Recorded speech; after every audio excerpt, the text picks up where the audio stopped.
রাস্তার পাশ দিয়ে হেঁটে যাচ্ছেন, মসজিদের দান বাক্সটা লেখা, উপরে সাইনবোর্ডে লেখা মুক্ত হস্তে আল্লাহর ঘরের জন্য দান করুন। কেউ নাই, কাক পক্ষী নাই।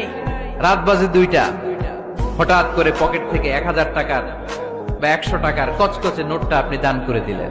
ওই দানটা 1 কোটি টাকার দানের চেয়েও বড় দান।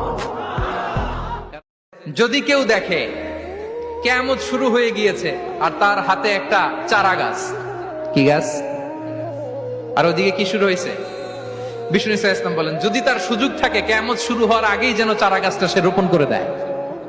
তার মানে থামার জন্য এই পৃথিবীতে আমরা আসি নাই, আমরা পৃথিবীতে এসেছি এই পৃথিবীকে আবাদ করার জন্য, এই পৃথিবীটা লিড করার জন্য, এই পৃথিবীতে শুধু সামনের ছোটার জন্য মুসলমানদের আগমন হয়েছে। চিল্লায় বলেন ঠিক কিনা?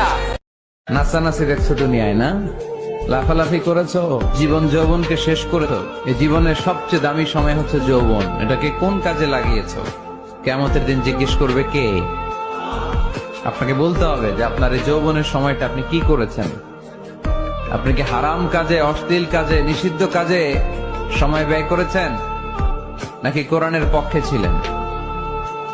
এই প্রশ্নের উত্তরগুলো কিন্তু আল্লাহর সুপ্রিম কোর্টের কাঠ গড়ায় আমাদেরকে